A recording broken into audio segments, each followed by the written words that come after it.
Do we truly know the meaning of the parable of the sheep and the goats? By Nameless Saint. As Christians, we are called to love and care for the poor and less fortunate. It's a fundamental part of our faith, and it's something that we should take seriously.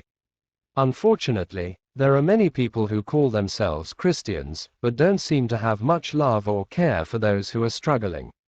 This is a problem, and it's one that we need to address. The parable of the sheep and the goats is a powerful story that illustrates the importance of caring for the poor. In this parable, Jesus tells of a time when the Son of Man will come in his glory and separate the people into two groups, the sheep and the goats. The sheep are those who cared for the hungry, the thirsty, the stranger, the naked, and the sick. The goats, on the other hand, did not care for these people.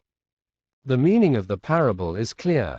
Those who care for the poor and less fortunate will be rewarded, while those who don't will be punished. But it's not just about the reward or punishment.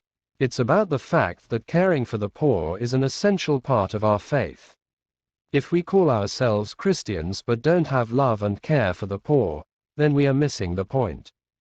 So, how can we call ourselves Christians if we don't have love and care for the poor?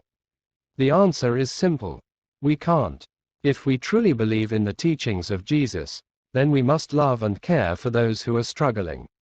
This means providing practical assistance, such as food, clothing, and shelter.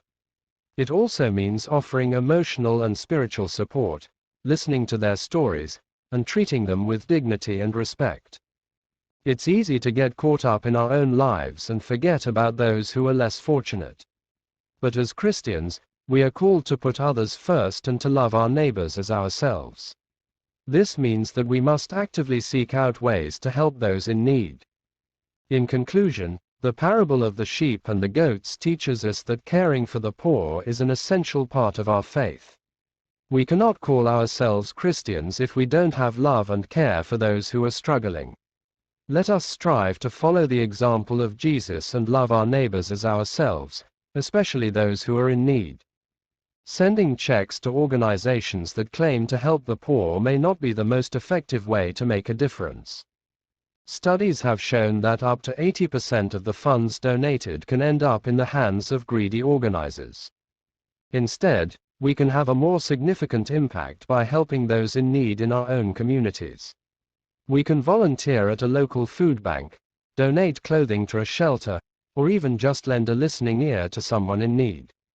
By taking action in our own communities, we can make a tangible difference in the lives of those who are less fortunate, and we can truly embody the Christian principle of loving and caring for our neighbors. Thanks for listening. If you enjoy watching this video, kindly consider sharing and subscribing to my channel. New content is posted daily. Thank you, and may God bless you.